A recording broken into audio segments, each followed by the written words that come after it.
आप शुरू कीजिए। बोलो श्री प्राणीनाथ प्यारे की जय। बोलो श्री सतगुरु महाराज की जय। अर्श वाले ये रू तेरे सदके, अर्श वाले ये रू तेरे सदके, जब से थामा है हाथ दे के मुझे, तब से रोशन हुई क्षमा बुझ के, तब से रोशन हुई क्षमा बुझ के। अर्श वाले ये रू तेरे सदके,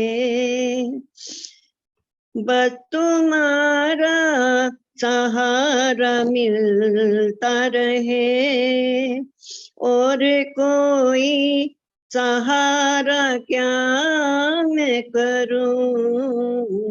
बस तुम्हारा सहारा मिलता रहे, और कोई सहारा क्या मैं करूं। हक सूरत बसे जो आँखों में, और कोई नजारा क्या मैं करूं।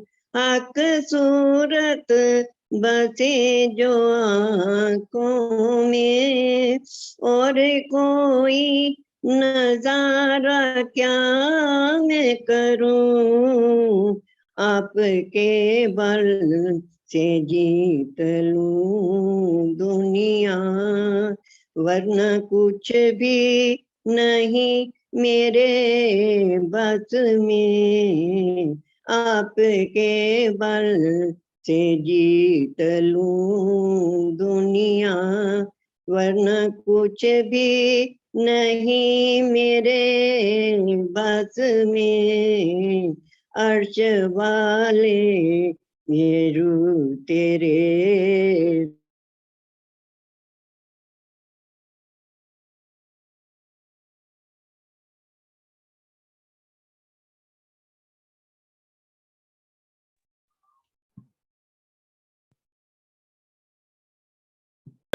करीब मंजिल हो, निगेवा बन के यार साथ रहो। राहें आसा करीब मंजिल हो, आप दे दो पना जो चरणों में, बन जाए तुम्हारा घर दिल हो। आप दे दो पना जो चरणों में, बन जाए तुम्हारा घर दिल हो। अर्श का सब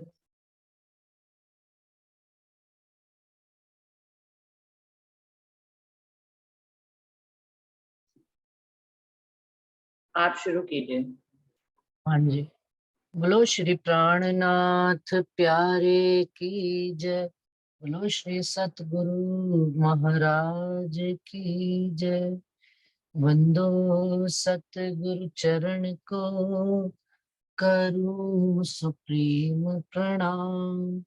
अशुभ हरण मंगल करन, धनी श्री देव चंद जी।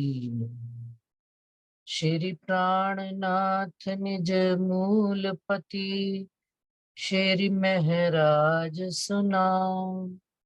तेज कुंवर श्यामा युगल जी को पल पल करूं प्रणाम। पिया जी को पल पल करूं प्रणाम। प्रथम लागू दो चरण को, धनिये न छुड़ायो खिन। लाख तली लालड़ियां मेरे जीव के ही जीवन, इन पांव तले पड़ी रहूं। धनी नजर खोलो बातूं, पलना वालों निरखूं नेत्रे, मेरे जीव के ही जीवन, प्यारे मेरे प्राण के, मोहे पल छोड़ो जिन, मैं पाई मेहर महबूब की, मेरे जीव के ही जीवन, मेरे जीव के ही जीवन। बोलो श्री प्राणनाथ प्यारे की जय, बोलो श्री सतगुरु महाराज की जय, बोलो श्री नित्यानंद स्वामी की जय, बोलो श्री नित्यानंद संप्रदाय की जय, समस्त सुंदर साथ की जय। प्रणाम जी सुंदर साथ जी, सब सुंदर साथ जी के चरणों में कोटान कोट प्रणाम जी। सुंदर साथ जी प्रकरण चल रहा है श्रृंगार का, कलश का कलश। आप धामधनी रज्जी महाराज हमको इस मजल पर ले आए हैं, इस मंजिल तक ले आए हैं कि एक तो कलश होता है और उसके ऊपर, कलश के ऊपर एक और कलश धनी ने रखा है, और उसका बातूनी अर्थ हमने कल सुना है कि या कुरान या के मगज मायने हम पास, अंदर आए के खोले आप श्री प्राणनाथ। कुरान और पुराण, हिंदू पक्ष, वेद पक्ष और कतेब पक्ष, दोनों का ज्ञान खोलकर आप धामधनी ने जागृत बुद्ध का ज्ञान ये तारतम्य संसार में लाए। तो पहला तो उन्होंने कलश ये रखा, और कलश के ऊपर कलश यानी कि श्रृंगार बानी धामधनी ने, और ये इलम का सागर आप श्री मुखवाणी, धनी के मुख के आवेश के द्वारा कहलाए गए वचन, ये वचन, इनमें साक्षात आप धामधनी बैठे। कलश के ऊपर उन्होंने ये कलश धर दिया कि हक बैठे इन इलम में। और जो सुंदर साथ, जो परम धाम की ब्रह्म सृष्टियां इस वाणी का चिंतन मंथन शहूर विचार चितवन करेंगे, वो धनी के मार्फत के स्वरूप को प्राप्त करेंगे और अपने भी मार्फत के स्वरूप को प्राप्त करेंगे। जब धनी का स्वरूप पता लग जाएगा, धनी की शोभा श्रृंगार दिल में बस जाएगी, तो हम तो उनके अंगी संगी, हमारा भी साथ साथ ही खड़ा होता चला गया। तो इस प्रकरण में सुंदर साथ जी हमने चौपाई पढ़ ली थी, यहाँ तक 9 पढ़ ली थी कि दूर नजीक भी अर्श के, सो भी पाइये अर्श सहूर, नैन चरण अंग तीनों ही एक यादें में हुजूर। कि धामधनी कह रहे हैं इंद्रावती जी के माध्यम से इस प्रकरण में कि रज्जी महाराज ने ये जुबान जो है वाणी, ये जुबान किनकी है? आप रज्जी महाराज की है। और इस जुबा के माध्यम से उन्होंने हमको हमारे अर्श की खिलवत के बारे में एक एक बात बारीकी से बताई और समझाई है। परमधाम के 25 पक्षों का भी ज्ञान रज्जी महाराज ने, इवन वो कहते हैं गिनतियां भी अगर दी हैं, एक एक गिनती, एक एक गुण धनी का, तो वो मोमिन ही जानते हैं कि धनी के गुण कैसे हैं और धनी ने ये गिनतियों में हमें क्यों बांधा है और परमधाम की गिनतियां क्यों दी गई है। तो कहते हैं दूर नजी, और फिर आगे कह दिया और भी खूबी रूह नैनन की, कि रूह के नैनों की खूबी। ये तो राज्य महाराज अपनी खूबी पहले बताइए इंद्रावती जी के माध्यम से कि उन्होंने इस संसार में कुछ भी गैब छिपा हुआ नहीं रखा, अब सब कुछ खुलासे से आ गया। हर बात बड़ी बारीकी से रूहों को मोमिनों के अंदर खुलती चली जा रही है, और जितना जितना मोमिन इसमें गर्क होते चले जा रहे हैं। इश्क इल्म दो हक को चाहे, और इश्क गर्क वाहिदत में और इल्म हक अर्श लज्जत। लेकिन इश्क से ही इल्म आ रहा है और इल्म से ही इश्क आ रहा है। जैसे जैसे हम इसमें गर्क होते चले जा रहे हैं, हमको अपने घर की बारीकियां, खूबियां, बातून का भी बातून खुलना शुरू होता चला जा रहा है। और ये राजी महाराज ने तो किया ही हुआ है, लेकिन जितना जितना हम अपना हमारा समर्पण होता चला जा रहा है, उतना उतना धनी हमारे नजीक होते चले जा रहे हैं। और रूह का भी उन्होंने यही लक्षण बताया, अंदर बाहर नहीं धोए। अंदर बाहर क्या कि हमारे मुख पर तो कुछ है और अंदर कुछ है, लेकिन जब रूह की जागृति अवस्था आती है तो अंदर भी उसके धाम धनी ही चल रहे हैं और बाहर भी उसके मुख पर भी धाम धनी चलते।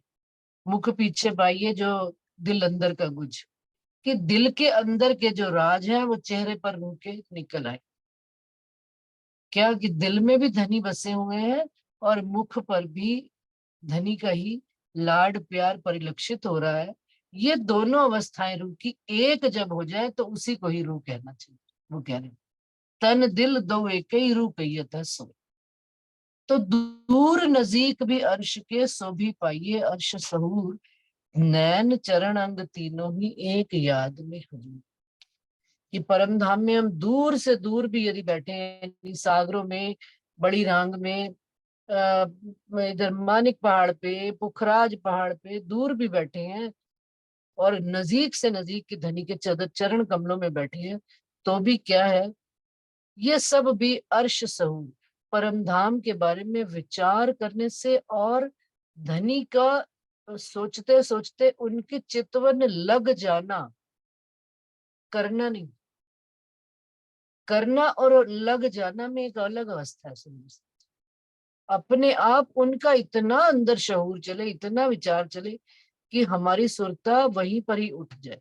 तो उससे क्या होगा, धनी के नैन चरण अंग तीनों ही, धनी की याद में जो रूहें रहती हैं, उनके नयन, उनके चरण कमल और उनके अंग यानी कि हृदय कमल भी रूहों को याद दिखने आरंभ हो जाते हैं। रूहों को साक्षात्कार होना शुरू हो जाता है। ये सुंदर सा जी मार्फत की अवस्थाएं चल रही हैं। ये तन और दिल और जीव का, मन का, इसमें वो सब तो अब किसके कंट्रोल में चल रहे हैं, आत्म और परात्म। जैसा जैसा उनको गाइड किया जा रहा है वैसा वैसा ही अब शरीर और जीव आत्म के अनुसार चलने लग पड़े। चाल मिलाप या दीदार, कहते हैं ना कि चौपाई आगे उसमें प्रकाश हिंदुस्तानी में, जागे नहीं जीव तो पिलाइए बानी। तो फिर साथ ही में उसी प्रकरण में आती है, जागे जीव करारे। क्या मतलब करारे का क्या अर्थ होता है, कि जब हमको किसी चीज की पहचान हो जाती है, संबंध की पहचान हो जाती है और बेशकी आती चली जाती है, तो आत्म के अंदर तो बेशकी है ही सही, लेकिन जीव और शरीर के अंदर भी आ जाती है। तो आत्म के प्रभाव से धनी की राह में चलने में कहीं संकोच जीव के अंदर रह ही नहीं जाता, कहीं संशय इफ बट रह ही नहीं जाता, खत्म हो जाता है। और वो बस ऐसे चलता है कि जैसे धनी के हुक्म ही उसको चलाता है, धनी का हुक्म ही उनको सब बातें चला रही हैं। चाल मिलाप या दीदार, ये तीनों रूह के नींव, जब ही याद जो आवही तब ही होए माही। क्या धनी की राह पर चलने से, हादी के कदमों पर कदम धरने से, ये तीनों ही रूह के नेक है, मतलब तीनों ही रूह के लक्षण है। वो कह रहे हैं तीनों ही रूह को प्राप्त होते हैं। कैसे, कि जब ही याद जो आवे, जो भी बात याद आ जाए जिस समय भी, उसी पल में रूह उनके साथ एकाकार हो जाती। किनके साथ, धनी की राह में चलते चलते, हादी के कदमों पर कदम चलते चलते, धनी के स्वरूप का चितवन करते करते उसकी चाल भी धनी के माफक हो जाती है। पूछना नहीं पड़ता धनी अब मैं ऐसा करूं कि ना करूं, धनी ही उपजा रहे। अब हमारे अंदर कोई और रहा ही नहीं, धनी के अलावा कोई और है नहीं, तो जो चाल भी है वही हमको मार्गदर्शन करते हैं। और मिलाप, और इस चाल में चलते चलते धनी का मिलाप हो जाना, मिलन हो जाना। कहते नहीं है कभी कभी, यार आज इतना अच्छा अनुभव रहा सुंदर सा जी, कि मैं उस अनुभव की एक्सप्लेन नहीं कर सकती, लेकिन वो अनुभव की मिठास जो है ना मेरे अंगों में आ गई। उनका जो लाड और प्यार है ना, मस्ती चढ़ी हुई है। और घूमने वाले इधर उधर घर परिवार वाले आज तो कुछ अलग ही बात है तेरे अंदर। तो वो अलग बात क्या होती है कि वो धनी के मिलन का जो सुख रूप पाया होता है रूह ने अनुभव में चितवन के माध्यम से, वो उसका परिलक्षित होने लगता है। और यह दीदार साक्षात्कार बिल्कुल सामने आ गया, आमने सामने, कोई पर्दा बीच में रहा ही नहीं। धनी की याद में इतना रूहें मस्त हो जाती है कि ये तीनों चीजें, चाल भी उनकी धनी के अनुसार, मिलाप भी उनका धनी से होना शुरू हो जाता है, और दीदार भी रूह को होना प्रारंभ हो जाता है। तीनों रूह के ने तीनों ही लक्षण रूहों के हैं। इसमें ये कोई भी डाउट नहीं है, कहीं पर भी संदेह नहीं है, संशय नहीं है। लेकिन इस बात में, चाल में इतनी दृढ़ता, हमारी बेशक्की हो जाती है रूह की, और मार्फत की अवस्था में बस परम धाम ही हो गया संसार भी उसका। हम तो ये समझे। कभी तो कहते हैं परमहंस जो होते हैं कि परमहंसों के लिए कोई फर्क नहीं, उनका शरीर और जीव से कोई नाता ही नहीं रहा, उनकी आत्म और परात्म में ही विचरण करते हैं। तो उनकी चाल भी वैसी, मिलाप धनी और सुंदर साथ के साथ भी मिलते हैं तो उनको लगता है हम धनी से ही मिल रहे हैं, दीदार भी कर रहे हैं धनी का। तो ये बात मार्फत की है, या तो जिमी के दूर लग या नजीक आगू नजर, दूर नजीक सब याद में, ये दो बराबर। हम जिमी में परमधाम में दूर लग बैठे हैं, या धनी के आगे, नजरों के आगे नजीक, बिल्कुल इतने नजीक कि आमने सामने नजर से नजर मिले। दूर नजीक सब याद में, हमारी यादों में धनी ऐसे बसे हुए हैं, हमारे चित्त में धनी ऐसे बसे हुए हैं कि दूर से दूर लग भी हैं। 14 लोग परमधाम, योग माया का ब्रह्मांड छोड़कर भी परमधाम है तो भी, और चितवन लगाई तो धनी के सामने बैठे हैं, सब पर्दे हट गए हैं।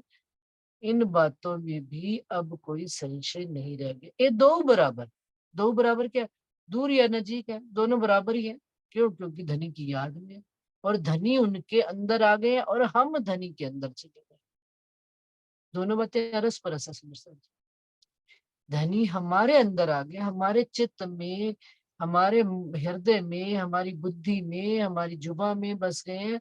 तो हमको भी धनी ने, हम तो बसे ही हुए थे धनी के दिल में, लेकिन अब इस बात का दीदार मिलान होता चला जा रहा है, और आमना सामना एक एक बात का धनी करा रहे। तो कहते दूर हो या नजीक हो, दिल में हो या सामने हो, या दूर हो बहुत पर सहरग से नजीक धनी। तो कहते हैं ये दो बराबर, दोनों में कोई भी अब फर्क नहीं रह गया। दूरियां और नजदीक, दूरियां बन गई नजदीकियां। भजन में गाते, दूरियां बन, मुझे पूरे भजन याद नहीं रहते, लेकिन भजन बड़ा अच्छा हो गाते हैं, सुंदर सा। न न न न न नी। इतना भजन वो आनंद मंगल वाला है। तो कहते हैं अर्श दिल मोमिन तो कया जो हक सो रूह निस्बत, ना तो अर्श दिल आदमी का क्यों कया जाए ख्वाब में इत। कहते हैं मोमिन का ही दिल अर्श कहा गया है, जिनकी रज्जी महाराज के साथ निस्बत है, संबंध है। बाकी दुनिया के जो ये 5 तत्व का शरीर है, इसकी कोई औकात है कि ये दिल, ये आदमी, ये 5 तत्व का शरीर, इसका दिल अर्श कहा जाए, और इसमें और इस ख्वाब में वो असल की सूरत आ जाए? ये पॉसिबल नहीं है। ये पॉसिबल क्यों हुआ है? ये इम्पॉसिबल पॉसिबल क्यों हुआ है सुंदर साथ जी? क्यों? क्योंकि धनी के साथ हमारी निस्बत है। धनी ने सारे बंधन तोड़कर, छोड़ छाड़ कर हम कहते हैं ना कि प्रकृति का नियम उन्होंने कोई नहीं तोड़ा, लेकिन ये एक नियम तो उन्होंने तोड़ा है। और किस वास्ते तोड़ा है? हम रूहों को सुख देने के वास्ते। क्या? कि वो परम धाम की सीमा रेखा को छोड़कर, योग माया से निकलकर, हम रूहों के दिल में इस काल माया के ब्रह्मांड में आकर बैठे। नहीं तो ये 5 तत्व के वजूद की ताकत नहीं थी कि ये धनी को अपने दिल में ला पाता। इसको तो, इस ख्वाब की मूरत को तो उनकी घर की खबर नहीं थी, तो उनकी खबर तो क्या हुई।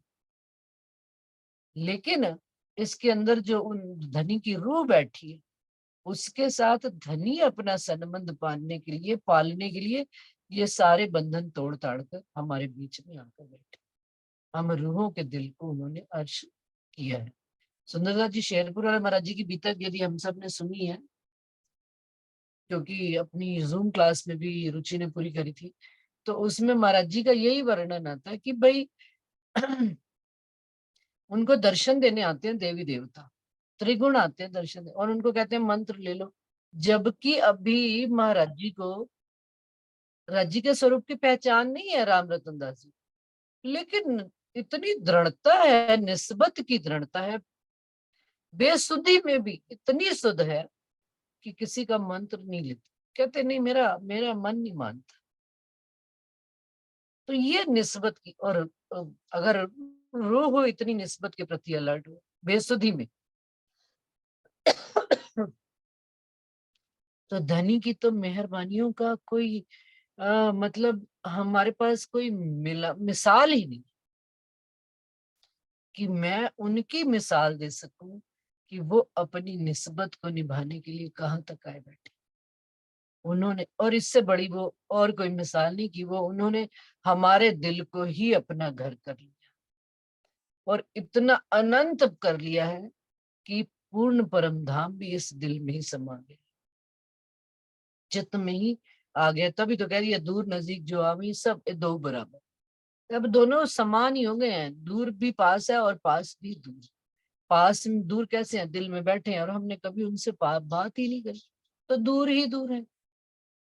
और यदि दिल में बैठे हैं और रूह ने उनका सुख लिया, धनी की सेज्या का सुख लिया, धनी के लाड प्यार का सुख लिया, तो दूर भी बहुत नजदीक है। समझने वाली बात है सुंदर साहब। घर में बैठे हैं लेकिन हमने कभी अपने पति से दिल की दो बात ही नहीं करी, कभी उनसे दुख सुख ही शेयर नहीं किया।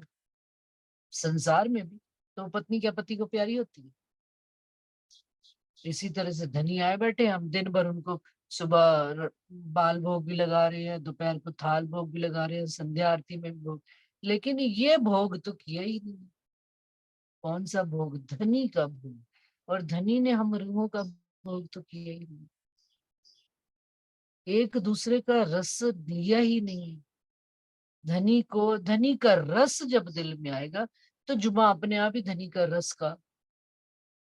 रस निकलेगा जुबा से। ये भोग करना चाहिए, ये दूर और नजीक है, उनको भोग लगाना भी क्या है, सुंदर विचार, धनी की बातों को धनी को रिझाना है। ना तो अर्श दिल आदमी का क्यों कहा जाए ख्वाब में इत, रूह तन की असल अर्श में, अर्श ख्वाब नहीं तफावत, तो कया सहरग से नजीक हक अर्श दूनी बीच इत।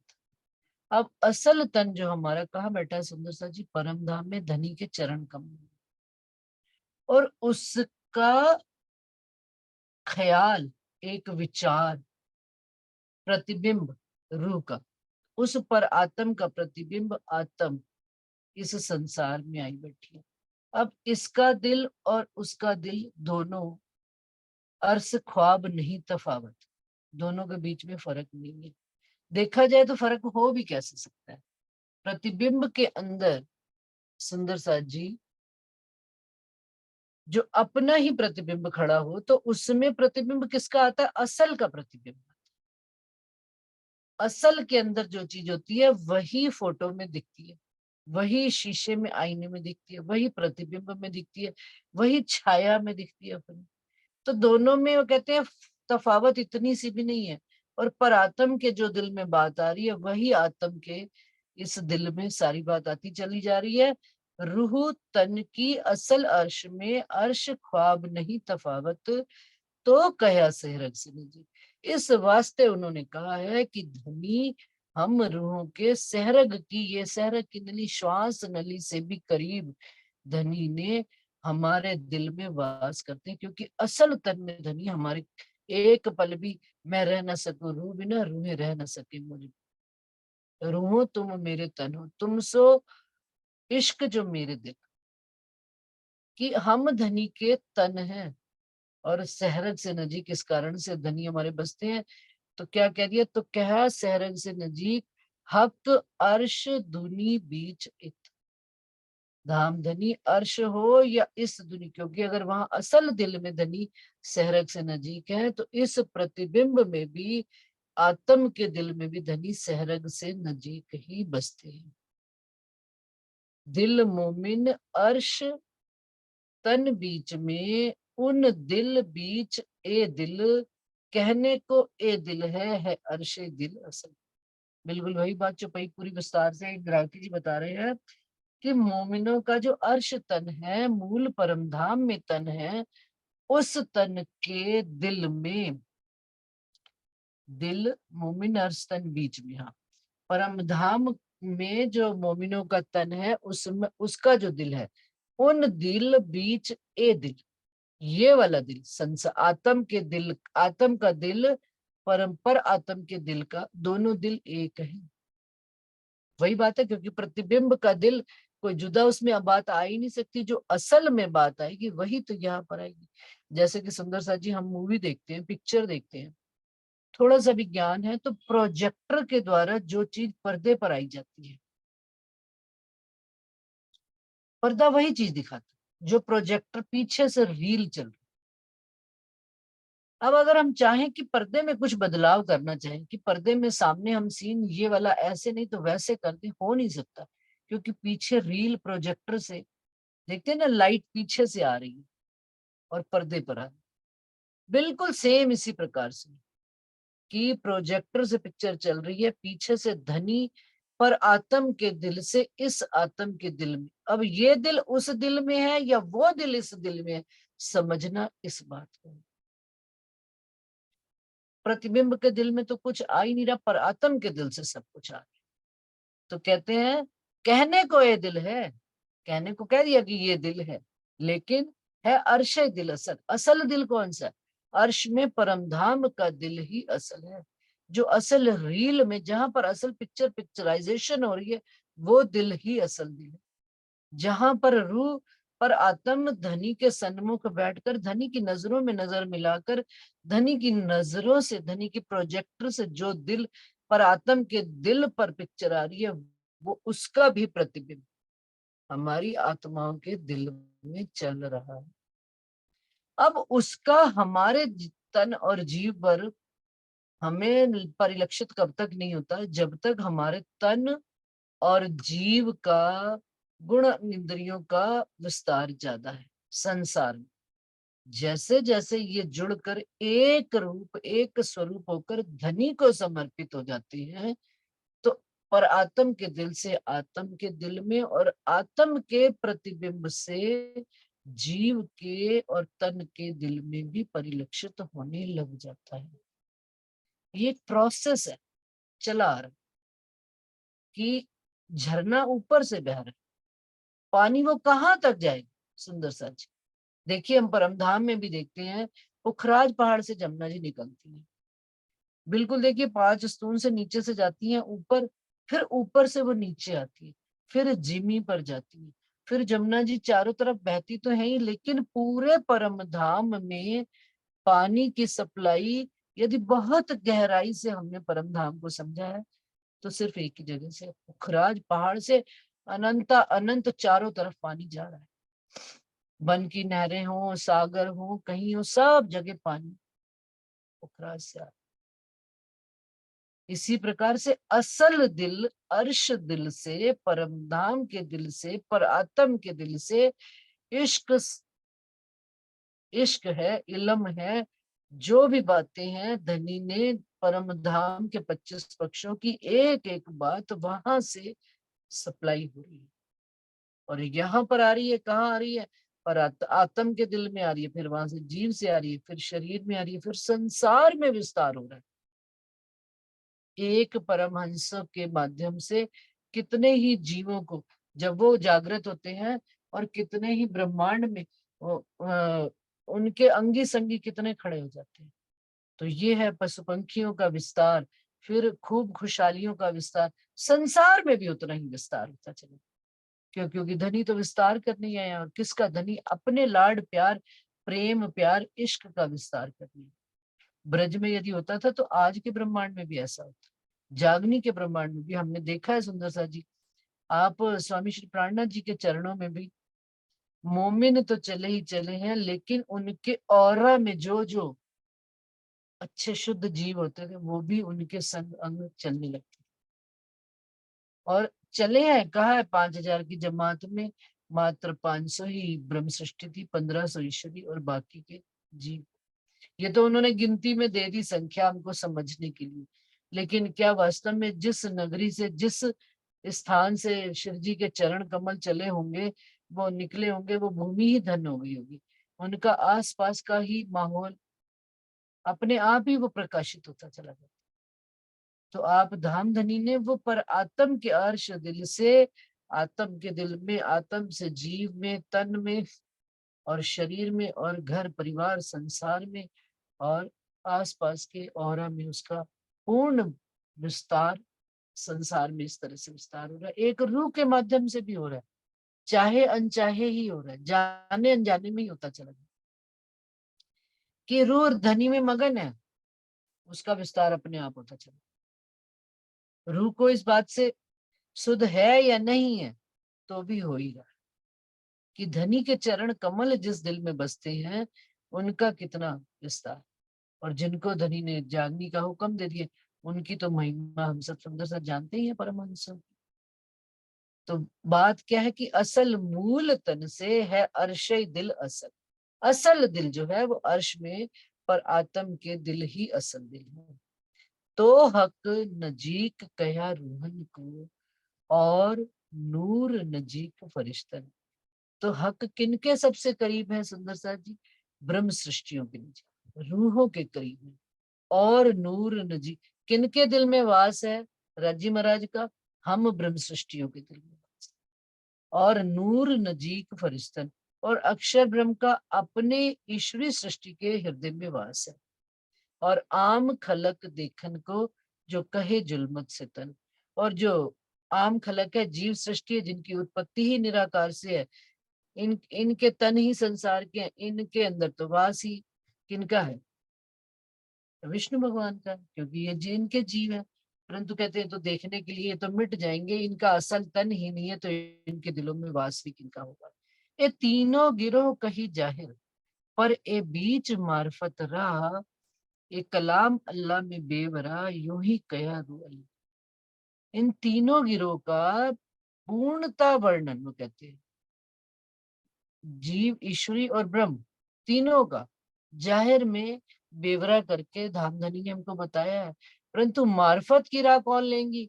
ब्रह्म सृष्टियां ही लेंगी। अपने स्वरूप से कौन मिलना चाहेगा? जो उनके अंग होंगे, जो उनसे निकला ही नहीं होगा, उसको क्या पता उस बात का। एक कलाम अल्लाह में बेवरा, ये कुरान में तो बात कही गई है। रूह अल्लाह शामा जी ने भी इस बात को विस्तार से हमको समझाया है। पर आम खलक न समझई जाकी पैदास कही जुल्मत, इलम लदुन्नी से जानत रूह मोमिन बीच वाहिद। परंतु आम दुनिया वाले जीवों की सृष्टि इस बात को जीव सृष्टि नहीं बात समझती। क्यों? क्योंकि इनकी पैदाइश जुल्मत से, विष्णु भगवान से इनकी उत्पत्ति है, आवागमन के चक्कर में ही रह रहे हैं, आएंगे जाएंगे मिट जाएंगे। इनके अंदर इतनी बुद्धि ही नहीं, स्वप्न की बुद्धि का ही विस्तार है, स्वप्न की बुद्धि में ही खत्म हो जाएंगे। ना इनको जागृत बुद्धि है ना निज बुद्धि है। इलम लदुन्नी से जानत, लेकिन ये बात हम मोमिन जानते हैं जो वाहिदत के रहने वाले हैं। इस तारतम ज्ञान से धनी ने हमको सारी बात समझा दी है। इलम नुक्ते की साहिदी हक सूरत अर्श मार्फत, सो सब बातें फुरमान में खोले हक की सूरत हकीकत। अब इस इलम की, ये क्योंकि कलश का कलश चल रहा है ना, और इलम नुक्ता क्या, नुक्ता किसको कहते हैं? एक बिंदी को। ये राज्य महाराज ने एक बूंद सागर से उतरी है, धनी के दिल के सागर से एक बूंद आई है। तो इसकी गवाही से क्या क्या जाहिर हो गया? हक की सूरत जाहिर हो गई, मार्फत परमधाम जाहिर हो गया, अर्श परमधाम की एक एक बात विस्तार से दुनिया हमको सबको, ये हमारी ये दुनिया ही तो है, जीव ही तो है, ये शरीर ही तो है, इसको भी मिट जाने वाले को भी उनकी खबर लगी। किसकी वजह से? लेकिन निस्बत की वजह से। और निस्बत की वजह से हमें ये नुक्ता इलम का भी खबर धनी ने दी है। सो सब बातें फरमान, ये बातें सारी कुरान में धनी ने पहले से लिख भेजी है। खोले हक की सूरत हकीकत, लेकिन खोलेंगे कौन? उन्होंने खोल ही दिया, अब तो कोई कहीं संशय रह ही नहीं गया। खुदाई इलम आ गया, बेशक इलम आ गया। आप धामधनी की हक की सूरत श्री प्राणनाथ जी ने इस शरीयत, हकीकत और मार्फत का ब्यौरा बिल्कुल खुलासे से हम मोमिनों के वास्ते कर दिया है। बसरी, मलकी और हक्की जो कही मोहम्मद तीन सूरत, दो देवे हक की साहिदी फरदा रोज कयामत। अब जब कायमी का दिन आएगा, फरदा रोज उठने का दिन आएगा, 7वां दिन आएगा, भिश्तों में कायम होने का दिन आएगा, तो उस समय कौन होगा? मोहम्मद की तीनों सूरतें सामने खड़ी होंगी, राजी महाराज की तीनों सूरतें सामने खड़ी होंगी, और दो देवे हक की साइदी, और जो पहली दो हैं वो प्राणनाथ जी की सूरत की गवाही देंगी कि हाँ, हम ही कहते थे कि इमाम मेहंदी आएंगे। ये कौन देंगे? रसूल साहब गवाही देंगे कि जिन इमाम मेहंदी की बात में कहता था वो इमाम मेहंदी ये है। और रूह अल्लाह शामा जी भी इस बात की गवाही देंगी कि जिन राजी महाराज की मैं बात करती थी वो राजी महाराज हक की सूरत स्वरूप आप श्री प्राणनाथ जी आए बैठे हुए इस संसार। मार्फत की स्वरूप की ये दोनों स्वरूप भी गवाही देंगे, साहिबी देंगे। नबी नबूवत, नबी की नबूवत यानी जो बड़े होते हैं उनकी करामात, उनकी उन्होंने सबसे बड़ी करामात क्या? लोग कहते हैं चमत्कार नहीं करते, चमत्कार नहीं करते राजी महाराज। मैं कहती हूँ जितना बड़ा राजी ने चमत्कार किया ना नबी की नबूवत की, किसी और ने करके नहीं दिखाया। क्या? कि हम इन मुर्दों को उन्होंने जीवित कर दिया, हमको अखंड मुक्ति दे दी है। ये जीव जो आवागमन के उसमें रहते थे, इससे बड़ी करामात हो सकती है? और कारीगर क्या कबूतर पैदा करता है, जादूगर यूं पैदा किया और गायब। लेकिन धनी ने तो हम गायब होने वाले कबूतरों को सदा सर्वदा के लिए अखंड भिष्ट दे दी। ये उनकी नबी की नबूवत है। कुरान के माजजे हैं, चमत्कार हैं, ये दो साबित होवे इनसे। अब जो बातें, सारी बातें ये रूह अल्लाह शामा महारानी और रज्जी महाराज जब दोनों की सूरत जाहिर होगी तो वो सारे माजजे कुरान के चमत्कार जो कहते हैं किस्से लिखे हुए, किस्सों में वर्णन है, वो सारे अब जाहिर तो हो रहे हैं। उन्होंने कहा मिश्री की ईंटें गिरेंगी आसमान से, ईंटें गिरेंगी